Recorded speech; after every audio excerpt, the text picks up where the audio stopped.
اللہ تعالیٰ نے کامیابی کے لیے یہ نہیں کہا کہ 100 میں سے 100 نمبر لو گے تو کامیاب ہوں گے، بلکہ یہ فرمایا ہے کہ جس کی نیکیاں بڑھ گئی، گناہ کم ہو گئے، وہ کامیاب ہو گیا۔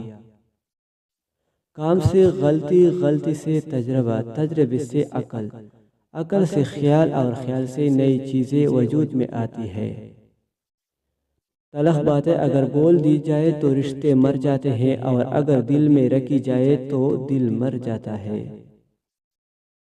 اللہ جو ہمارے حق میں فیصلے کرتا ہے، یقیناً وہی بہتر ہوتے ہیں، چاہے وہ ظاہری طور پر ہمیں اچھا نہ لگے۔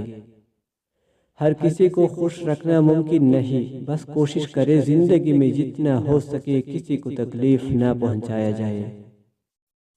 جب کوئی آپ کی مدد کرتا ہے اور وہ بندہ خود بھی جدوجہد اور مشکل ترین حالات سے گزر رہا ہو تو یہ مدد نہیں، محبت ہے۔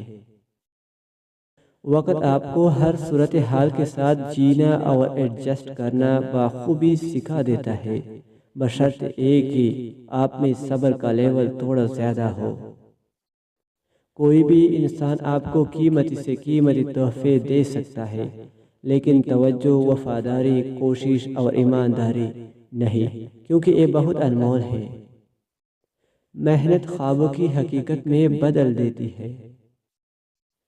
حکم تو نفس مارنے کا تھا، یہاں ضمیر مرے ہوئے ہیں، اور ہم ان لوگوں کو جنہوں نے صبر کیا ضرور ان کا اجر عطا فرمائیں گے۔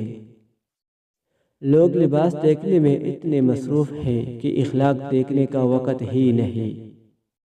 ہم انسان اتنے نادان ہیں کہ مالک کائنات کی طلب کی بجائے انسانوں کی چاہ میں زندگی گزار رہے ہیں۔ عقل مند انسان زندگی میں 3 چیزوں سے دور رہتا ہے: جوانی میں ہوس، بلوغت میں جھگڑے، بڑھاپے میں لالچ سے۔ منافق اس انسان کو کہتے ہیں جو مومنوں اور کافروں میں بیک وقت مقبول ہونا چاہے۔